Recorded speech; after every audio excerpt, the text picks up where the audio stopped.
हाम्रो सूर्य नेताप्रति मात्रै चम्किँदैन, हाम्रो सूर्यले जनतालाई प्रकाशित गर्छ। त्यही भएर यो जनता सधैँ अगाडि नै रहन्छ। हामीले कुनै हावा चलाएका छैनौँ, हामीले बाढी ल्याएर खोला फर्काएको र खोला एकचोटि सिधा बाटो आफ्नो सही बाटोमा फर्किएपछि निरन्तर त्यही बाटो बगिरहन्छ। यो हावा जस्तो कहिले लेफ्ट राइट उत्तर दक्षिण पूर्व पश्चिम बग्दैन। त्यही भएर चिन्ता लिनु हुनेहरूलाई धेरै धेरै धन्यवाद दिन चाहन्छु। यस्तै चिन्ता हामीलाई दिइराख्नु होला, हामीलाई मार्गदर्शन दिइराख्नु होला। मेरो एकजना अनन्य मित्र उहाँ अहिले हुनुहुन्न, उहाँले सधैँ भन्नुहुन्थ्यो मलाई, मैले म्युजिक गर्दाखेरि, बालेन स्पटलाइटमा आउन सहज हुन्छ तर त्यो स्पटलाइटलाई मेन्टेन गर्न गाह्रो हुन्छ सधैँ। त्यस्तै चिन्ता आज यहाँ हाम्रा आदरणीय नेतागणले पनि लिनुभएको छ। त्यो स्पटलाइटमा राष्ट्रिय स्वतन्त्र पार्टी आएको छ, 2/3 आएको छ, यो मेन्टेन गर्न गाह्रो हुन्छ। तर यहाँहरू सबैलाई म के भन्न चाहन्छु भने हामीले स्पटलाइटमा हामीले ल्याएको होइन, जनतालाई ल्याएको हो र जनता सधैँ स्पटलाइटमा थियो, स्पटलाइटमा छ, स्पटलाइटमै रहन्छ।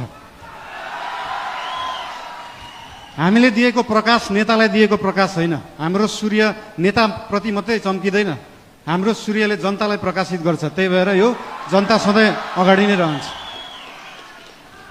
र आज पार्टीप्रति आज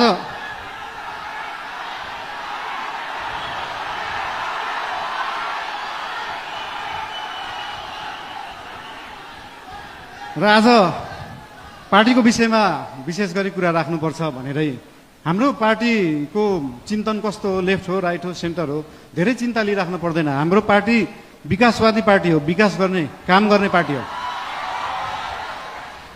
हाम्रो पार्टी अगाडि बढ्ने पार्टी हो। हामी प्रतिशोध साध्ने, पुरानो पुरानो कुरा लिएर न्यू खोज्दै बस्ने होइन।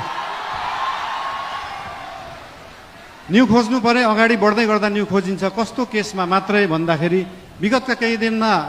विगतका दिनहरूमा कुनै फटाइ भएका छन्, सरकारी सम्पत्तिको दोहन भएको छ, सरकारी रकमको दोहन भएको छ भने त्यहाँनिर न्यू खोज्न जरुरी हुन्छ।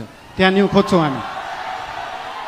र त्यो न्यू खोज्दै गर्दाखेरि अख्तियारलाई 5 घण्टा सोधपुछ गर्नुपर्छ, सरसल्लाह लिनुपर्छ भने हामी 5 घण्टा मात्रै होइन, 5 वर्ष गर्छौँ। 5 वर्ष अख्तियारलाई राखेर सरसल्लाह गरिन्छ। त्यसमा चिन्ता लिइराख्नु पर्दैन। हामीले नियम कानुन मिच्दैनौँ, नियममा बसेरै काम गर्छौँ, नियमभन्दा बाहिर जाँदैनौँ।